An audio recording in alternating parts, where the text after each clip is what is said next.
Somos la diócesis de Sonsón Río Negro, una iglesia que se renueva con el Evangelio, fuerza de Dios.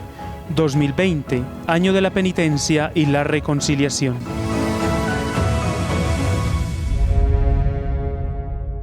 ¿Quién es ese que camina sobre el agua?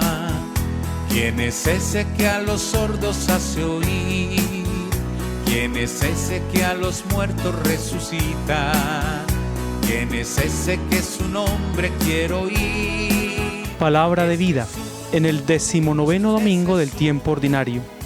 Dispongámonos para acoger la palabra de Dios en nuestro corazón, en el Evangelio según San Mateo, en el capítulo 14, versículos 23 al 33. Sean todos bienvenidos. Del Santo Evangelio según San Mateo.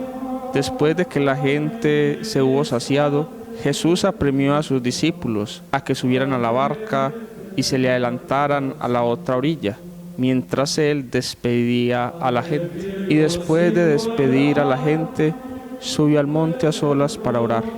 Llegada la noche, estaba allí solo. Mientras tanto, la barca iba ya muy lejos de tierra, sacudida por las olas, porque el viento era contrario. A la cuarta vela de la noche se le acercó Jesús andando sobre el mar. Los discípulos, viéndole andar sobre el agua, se asustaron y gritaron de miedo, diciendo que era un fantasma. Jesús les dijo enseguida: «Ánimo, soy yo, no tengan miedo». Pedro le contestó: «Señor, si eres tú, mándame ir a ti sobre el agua». Él le dijo: «Ven». Pedro bajó de la barca y echó a andar sobre el agua, acercándose a Jesús. Pero al sentir la fuerza del viento, le entró miedo, empezó a hundirse y gritó: «Señor, sálvame». Enseguida Jesús extendió la mano, lo agarró y le dijo: «Hombre de poca fe, ¿por qué has dudado?». En cuanto subieron a la barca, amainó el viento. Los de la barca se postraron ante él diciendo: «Realmente eres el Hijo de Dios». Palabra del Señor. Gloria a ti, Señor Jesús. El Evangelio de este domingo nos invita a poner toda nuestra confianza en el Señor, a tener claridad sobre quién es Él para mí, quién es Jesús en mi vida, qué hace la persona de Jesús en mi vida personal, en mi vida comunitaria, en mi vida familiar.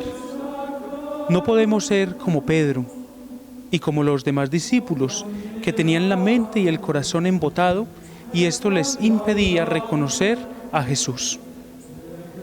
Este Evangelio, que es continuación del de hace 8 días, nos muestra cómo el Señor no solamente se preocupa por dar el alimento material a quienes lo seguían, sino que además tiene gestos que son tan humanos. En efecto, nos dice el Evangelio que Jesús mandó a sus discípulos en la barca mientras Él despedía a la gente. Después de despedirlos, siente la necesidad de orar. Un gesto, una expresión, una actitud que todos nosotros debemos de sentir. Necesidad de hablar con Dios, de comunicarnos con Él, de agradecerle a Él. Jesús nos enseña entonces la necesidad de la oración.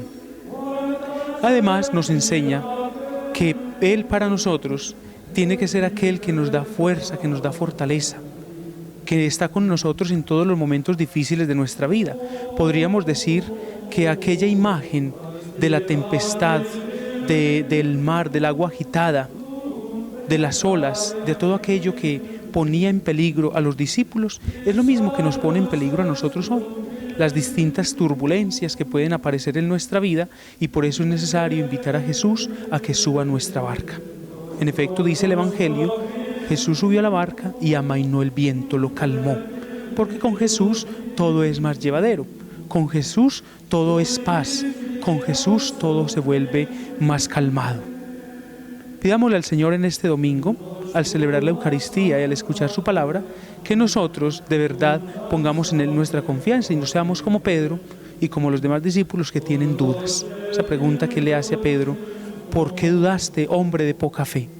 Nosotros tenemos la fe puesta en Él y no tenemos dudas sobre lo que Él es y lo que hace en nuestra vida. Que todos pasen un feliz domingo en la presencia del Señor.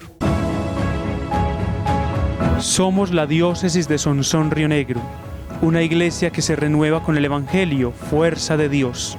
2020, año de la penitencia y la reconciliación.